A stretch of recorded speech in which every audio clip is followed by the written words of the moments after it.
Meeting Saturday को होता है, लेकिन ये जो कोरोना के चलते हम लोग बीच में नहीं कर पाए। और खासकर आज जो मीटिंग हम लोग सार्जन मेजर और अपने DSP headquarter, DSP traffic, DSP CCR इन लोगों के साथ किए हैं। कारण ये है कि जो हमारे पास जो जवान है और ऑफिसर है जो ऑन ड्यूटी फील्ड में है, जो ज़्यादा पब्लिक के साथ कॉन्ट्रैक्ट में आते हैं, जैसे कि ट्रैफिक जवान हो गए हैं, पीसीआर हो गए हैं, हाईवे पेट्रोल हो गए हैं। और इसके अलावा जो हमारा रेफ्यूजी कॉलोनी में गोलमुरी में आपका वो है कंटेनमेंट जोन है। इसके अलावा टीएमएच में हमारा सिक्योरिटी है, साक्षी जेल में है, एलजीएम में है।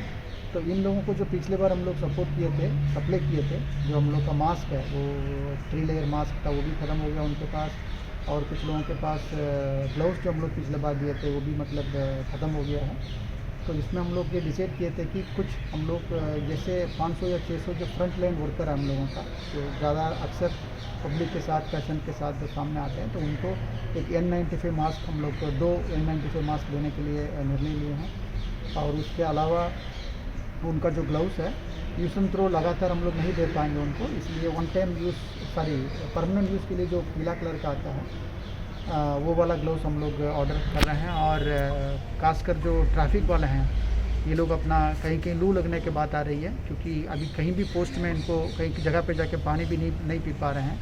और अपने वाला जो पानी लेके जाते हैं पर्याप्त नहीं हो पाता, तो उनके लिए ग्लूकोज। और इसके अलावा जो थाना पे किसी जैसे मर्डर, रेप, ऐसे कोई जघन्य अपराध में अरेस्ट का ज़रूरत पड़ता है, तो उस समय हम लोग का ऑफिसर का, जवान का पीपीई किट का,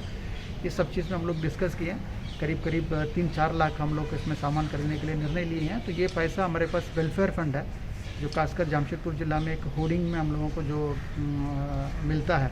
उसके लिए एक हम लोग का सेपरेट अकाउंट है और सेपरेट उसके लिए लेखा जोखा है। तो उसी में वेलफेयर के लिए रखा हुआ, तो हम लोग सोच रहे थे कि इसी में वेलफेयर में हम लोग इस्तेमाल करेंगे, ताकि जो जवान है वो लोग अपना सुरक्षित रहें, दूसरे वेव से कोरोना वेव से अफेक्ट ना हो। और दूसरा एजेंडा ये था कि जो भी जवान है,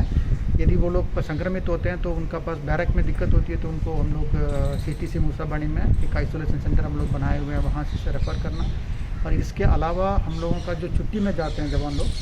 तो वो छुट्टी से वापस आने के बाद उनको क्वारंटाइन करने के लिए हम लोगों को जगह चाहिए था, उसमें हम लोग डिस्कस किए हैं। और तीसरा एजेंडा इंपॉर्टेंट है, जो कोई भी जवान पॉजिटिव हो जाते हैं, क्योंकि वो लोग अपना वैक्सीन लिए हैं, लेकिन यदि परिवार में किसी को पॉजिटिव हो जाता है, वो तो वैक्सीन नहीं लिए हैं, तो इसलिए परिवार में होने पे उनको कैसे हम लोग सपोर्ट करेंगे, ताकि जवान भी ड्यूटी में रहता है तो परिवार में देखभाल नहीं कर पाते हैं। तो उसके लिए सेपरेट एक टीम हम लोग गठन कर रहे हैं, और सार्जन मेजर और पुलिस एसोसिएशन के सदस्यों को मिला करके डेली हम लोग उनको फॉलोअप करेंगे। और माननीय डीजीपी सर का भी निर्देश था कि जो भी परिवार के सदस्य लोग जो अफेक्ट होते हैं, उन लोगों के लिए स्पेशल केयर हम लोग को लेना है, क्योंकि वो भी खुद अपना फ्रंट लाइन में काम कर रहे हैं और उनके पास उतना समय नहीं है कि परिवार को देखभाल करें। यदि कहीं एडमिट करना है या कोई सामान पहुंचाना है, तो इस चीज़ को हम लोग सेपरेट कमेटी करा के उसमें भी हम लोग अभी फॉलोअप करके काम करना शुरू किए। तो ये तीनों बिंदु पे हम लोग आज इसका डिस्कस किए।